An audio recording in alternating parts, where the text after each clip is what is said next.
somewhere around 4,000 years ago, something shifted. Humans had been shaping stone, bone, and metal into cutting tools for thousands of years. And then, almost suddenly, they started making blades that were far longer than anything practical for skinning an animal or slicing food. They were making weapons designed specifically to reach across the distance between two human bodies. The question is, why? What changed? And what does it actually take to cross the line from a dagger into something we'd call a true sword? That line turns out to be more than just a matter of length. It's a matter of physics, metallurgy, and intent. And understanding it tells us something profound about how human civilization and human violence evolved together. Let's start with the fundamental difference. A dagger is a short blade, typically under 12 inches, designed for thrusting and close quarters use. Its shortness is actually a feature. Short blades are strong, relatively easy to cast or forge, and don't require sophisticated engineering to keep from snapping under stress. A sword, by contrast, is generally defined as a blade long enough to require two-handed reach or to extend well beyond the grip, usually somewhere above 24 inches. That extra length changes everything.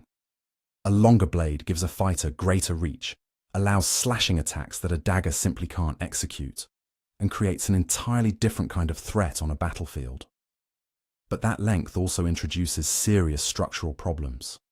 The longer a metal blade gets, the more leverage is working against it at the point where it meets the hilt. Hit something hard at the tip of a long blade, and the stress concentrates at the weakest point. Early metalworkers had to figure out how to manage that stress before long blades were even possible. The answer came with bronze. Pure copper, which humans worked first, is too soft and too inconsistent for a reliable long blade. It bends. It deforms. Early copper daggers worked well enough, but scaling them up meant scaling up every structural weakness. Bronze, an alloy of copper and tin, changed the equation entirely. Bronze is harder, holds an edge better, and can be cast into more complex shapes with greater control. The ability to pour molten metal into a mold and produce a blade with intentional geometry meant swordsmiths could design for strength rather than just hoping the metal cooperated. This wasn't an overnight discovery. The refinement of bronze metallurgy happened gradually across the Near East and Aegean over centuries, and the sword emerged from that refinement as one of its most ambitious applications. The earliest cultures we can point to as sword producers appear in the archaeological record around 3,300 to 3000 BCE in parts of Anatolia and the ancient Near East, what is now Turkey, Iran, and surrounding regions. Some of the oldest candidate artifacts, sometimes called swords, though scholars debate the exact threshold, appear at sites in modern Turkey and have been dated to the early Bronze Age. By the time you reach roughly 1700 to 1500 BCE, true swords with clear military design intent appear across multiple cultures almost simultaneously. In the Aegean world, in Egypt, in Mesopotamia, and in the Indus Valley region. This spread suggests that the technology and the need for it were both reaching critical mass around the same time, likely driven by increasing organized warfare between city-states and emerging kingdoms. The Aegean provides some of the most striking early examples. Mycenaean Greece, a culture that would eventually inspire the epic traditions behind Homer's Iliad, produced long bronze swords that have been recovered from palace sites and warrior graves. These blades could reach 3 feet in length, with tapered points built for thrusting and edges capable of slashing.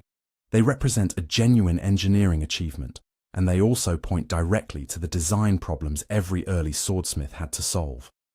Balance was one of the central challenges. A blade that's too heavy at the tip is unwieldy and exhausting to use in combat. A blade too heavy at the hilt loses the leverage that makes a sword useful. Early smiths developed techniques to taper the blade toward the point, redistributing weight so the sword could be controlled with a single hand while still reaching dangerous distances. The shape of the hilt itself mattered enormously. A well-fitted grip changes how force transfers from the hand through the blade, and poorly designed hilts could cause the blade to torque unpredictably on impact. Casting flaws presented another serious problem. Bronze casting, even done skillfully, could introduce air bubbles, weak seams, or inconsistencies in the metal's crystalline structure. A flaw invisible on the surface might cause a blade to snap catastrophically at exactly the wrong moment. Swordsmiths developed methods of working and reworking the metal after casting, hammering the blade to compress the grain structure, grinding the edge to reveal hidden defects, and testing blades for resilience before they went anywhere near a battlefield. The relationship between the smith and his materials was intimate and empirical. You learned what worked by watching what failed. The tang, the portion of the blade that extends into the handle, presented its own engineering puzzle. Early swords sometimes used a separate hilt riveted or bound to the blade, and the connection between blade and handle was a frequent failure point. Later designs evolved toward integral tangs that ran deep into the handle, giving the assembly much greater structural integrity. These improvements didn't happen in one place by one inventor. They were developed, copied, adapted, and refined across cultures over generations. All of this effort made swords extraordinarily expensive by the standards of the ancient world. Bronze itself required access to both copper and tin, materials that weren't always locally available and had to be traded across significant distances. The skill required to cast and finish a reliable long blade put it beyond the reach of most craft workers. It was specialized knowledge held by a small number of smiths. And the finished product, something that required rare materials and rare expertise, naturally became a marker of power and status. In almost every early sword-producing culture, the archaeological evidence tells the same story. Swords are found in elite graves, in palace storerooms, in the tombs of warriors who were clearly somebody. In Mycenaean burial sites, swords appear alongside golden death masks and rich grave goods. In Egyptian royal iconography, pharaohs are depicted carrying khepesh swords, curved blades adapted from earlier Near Eastern designs, as symbols of divine authority over their enemies. The sword didn't just kill people. It announced who had the resources, the connections, and the social standing to own one. That fusion of lethal function and status symbol would follow the sword through the rest of human history. What began as a metallurgical challenge, how do you make a blade long enough to change a fight without making it too weak to survive one, became something far larger. The sword encoded power. It demanded recognition, and because it was rare, because it was difficult, because it required the best materials and the best craftsmen available, the person who carried one was already making a statement before the blade ever left its scabbard. The invention of the sword wasn't a single moment of inspiration. It was the result of accumulated knowledge, material possibility, and the very human drive to extend reach, in every sense of that phrase. And once it existed, no civilization that encountered it could afford to ignore it. Once the sword existed, the world couldn't stop reinventing it. Every civilization that picked up a blade eventually reshaped it, not out of idle curiosity, but because warfare, terrain, armor, and tactics kept changing. The sword had to change with them. What emerged across 3,000 years of global history wasn't a single weapon perfected over time, but dozens of distinct solutions to the same fundamental problem. How do you make a blade that fits the way your people fight? The most consequential shift came with materials. Bronze had made the sword possible, but iron, available far more widely than the tin required for bronze, made it democratic. Iron could be smelted from ore found across Europe, the Middle East, and Asia, which meant swords were no longer gated behind long-distance trade networks. The transition, which spread broadly across Eurasia between roughly 1200 and 500 BCE, fundamentally changed who could field an armed force and how large that force could be. Then steel, iron worked with careful carbon content to achieve hardness and flexibility simultaneously, raised the ceiling further. A well-made steel blade could be longer, lighter, thinner, and sharper than the best bronze had allowed. It could also be repaired rather than recast. These weren't just material upgrades. They changed battlefield math, army composition, and the entire economics of war. Different civilizations took those materials and ran in very different directions. The Greeks adapted the short iron sword called the xiphos to function alongside their signature formation, the phalanx. When rows of overlapping shields were locked together and 12-foot spears were the primary weapon, the sword was a backup, drawn only when the formation broke and fighting went hand to hand. The design reflected that role, short enough to use in tight space, double-edged for quick cutting in any direction. The Romans pushed the logic further with the gladius, shorter still, optimized for stabbing into an enemy soldier's body at close range while the shield controlled the space in front of you. Roman legions didn't win because their swords were spectacular. They won because the sword fit precisely into a broader tactical system built on discipline, formation, and shield work.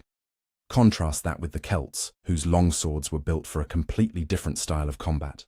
Aggressive, individual, and intimidating. Celtic warriors fought to display personal valor, and their long iron blades were made to slash with force and presence.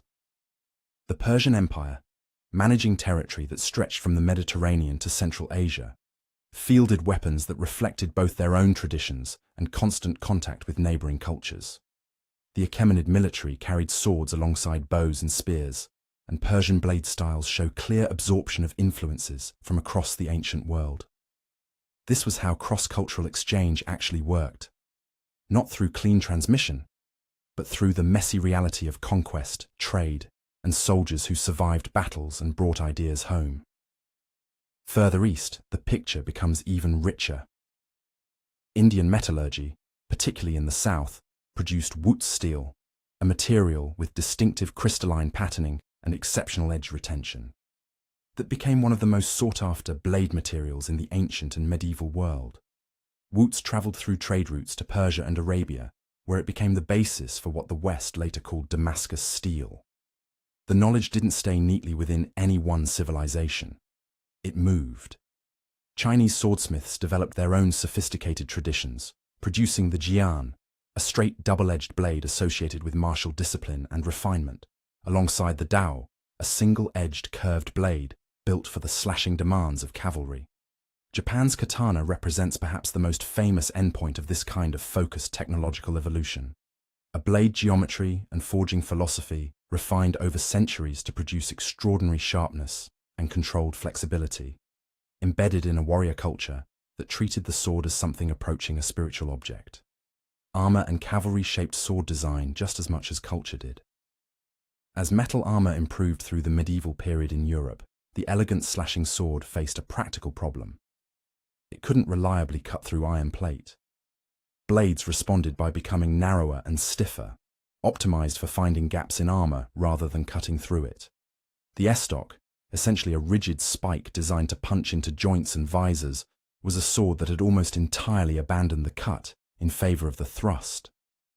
When cavalry became decisive on the battlefield, a different problem emerged. A rider on horseback needed to strike down at infantry while managing a horse with the other hand. Curved blades, the scimitar in various forms across the Islamic world, the saber across Central Asia and Eastern Europe, answered that need beautifully. The curve concentrates cutting force and allows a slicing draw that works naturally with the motion of a mounted strike. What's worth appreciating, though, is that for all the sword's fame, it was rarely the primary weapon on any major battlefield. Spears, bows, and later firearms did most of the killing at scale. The Greek hoplite had his spear. The Roman legionary had his pilum. The medieval knight had his lance. Across cultures and centuries, the sword spent most of its battlefield career as a secondary weapon, insurance for when the main weapon broke, ran out, or became useless in close quarters. Its cultural outsized reputation came not from kill counts, but from visibility and symbolism. A sword was personal in a way a bow or a spear was not. You carried it on your body, identified with it, named it. And because swords meant something beyond function, the knowledge of how to make them spread with remarkable persistence. Conquering armies absorbed the blade traditions of the peoples they defeated. Traders carried both swords and the ideas behind them across continents. Craftsmen moved between courts and kingdoms, taking their techniques with them. The sword evolved because no civilization could develop in isolation, and neither could the weapon that defined how those civilizations chose to fight and chose to be seen. The sword didn't endure simply because it was useful. By the time gunpowder weapons began appearing on European battlefields in the 14th and 15th centuries, the sword was already something more than a tool of war. It had become a statement about who you were, where you stood in the world, and what you believed was worth defending. Understanding why the sword outlasted its practical dominance means understanding that it was never purely practical to begin with. Swordsmithing itself reflected this duality from early on. As metallurgical knowledge deepened, the craft of making a blade separated from ordinary ironwork and became its own specialized discipline, one that blended technical mastery with ritual significance. In Japan, the forging of a katana was wrapped in Shinto ceremony. The smith purified himself, the forge was considered sacred ground, and the finished blade was understood to carry something beyond mere metal. In medieval Europe, guild traditions governed who could learn bladesmithing and how, protecting knowledge that represented both economic value and cultural identity. Across the Islamic world, master bladesmiths were celebrated figures whose work commanded prices that placed their products beyond the reach of ordinary soldiers. The best swords weren't mass-produced. They were made, slowly, by people who understood that a blade carried the reputation of its maker. This elevated the craft to something approaching art, and it meant that ownership of a fine sword communicated wealth, taste, and connection to a lineage of specialized human knowledge. That prestige translated directly into symbolic power. Across cultures and centuries, swords became the objects through which societies expressed their highest values. Kings were crowned with swords, or crowned while holding them, the blade signaling legitimate authority rather than mere force. In English common law, the sword of state was carried point upward before the monarch as a representation of royal justice and the power to enforce it. Knighthood in medieval Europe was conferred through the ritual touch of a blade on the shoulder, the ceremony transforming a person's social identity through contact with the sword rather than through any particular act of combat. In Japan, samurai carried two swords partly for practical reasons and partly because the pair, the daisho, was the visual marker of their class, a sign worn on the body that announced status without a single word. Religion reached for the sword as a symbol just as readily as royalty did. The Christian tradition placed the sword in the hands of archangels and described divine truth as a blade sharp enough to divide soul from spirit. Islamic tradition honored the sword of the Prophet, preserved as a relic and treated with the reverence given to sacred objects. Hindu iconography places swords in the hands of gods and goddesses, where they represent both destruction of evil and the cutting away of ignorance. The pattern is nearly universal. When human cultures reached for a symbol that could represent justice, divine power, and moral clarity simultaneously, they reached for the sword. Mythology and legend reinforced this further. Excalibur, the sword drawn from the stone or presented by the Lady of the Lake, depending on which version you follow, is not interesting because it was a good weapon. It's interesting because it was proof of rightful kingship, the sword as cosmic validation of a chosen leader. The Norse gram, which Sigurd used to slay the dragon Fafnir, was a blade so legendary it had its own biography across multiple sagas. The Japanese sword kusanagi, one of the 3 imperial treasures, sits at the foundation of the nation's mythological origin story. These weren't stories about blade geometry. They were stories about power, legitimacy, fate, and the relationship between extraordinary humans and the forces that governed the world. The sword became the object those stories needed because it had already accumulated centuries of real symbolic weight before the myths were ever written down. Then came firearms, and the sword's battlefield role began its long decline. The musket, and later the rifle, killed at distances no sword could answer. Cavalry sabers lingered into the 19th century. They were still issued to soldiers in the First World War, but they functioned increasingly as ceremonial objects rather than primary weapons. By the time industrial-scale warfare arrived, with machine guns and artillery reshaping battlefields into something no individual blade could navigate, the sword's practical military career was effectively over for most of the world. And yet its cultural career not only continued, but in some ways accelerated.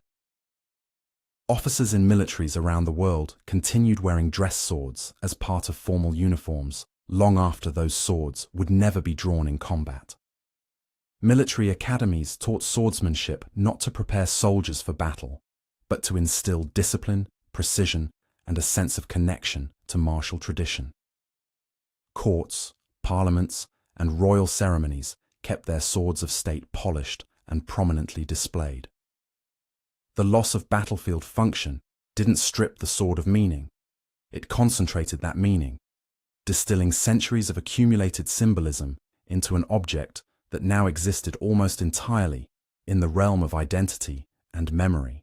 That legacy flows into the present in ways that are easy to see once you look for them. Collectors around the world preserve historical blades with extraordinary care, understanding them as artifacts that carry the technical knowledge, cultural values, and craft traditions of entire civilizations.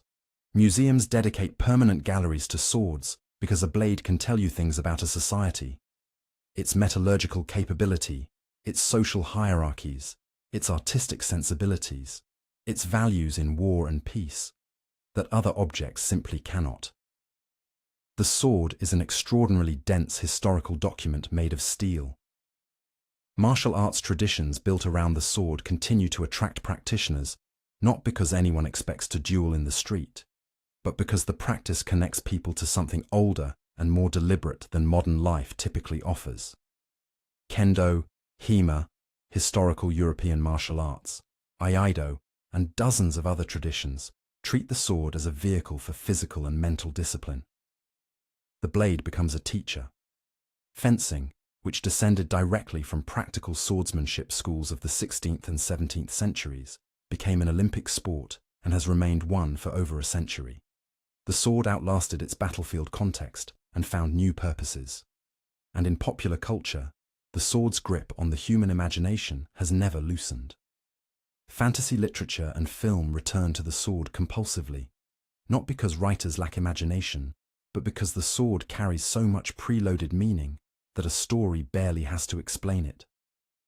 A sword in a character's hand tells you something instantly. This person has chosen a path with consequences. The weapon demands skill, proximity, commitment. It cannot kill from a safe distance, which is part of why it reads as more personal, more honorable, and more dramatically interesting than a gun, even when the story is entirely fictional. What the sword ultimately reflects, across the full arc of its history, is the full range of what humans are capable of, technically, culturally, and morally. It represents some of our most sophisticated craftsmanship and some of our most destructive impulses. It embodies ideals of justice and honor, while remaining at its core an instrument designed to end lives.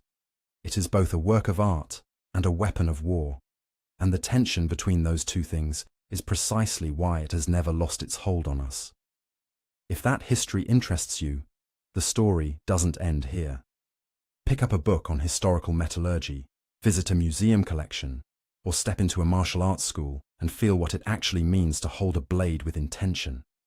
The sword is still teaching, if you're willing to listen.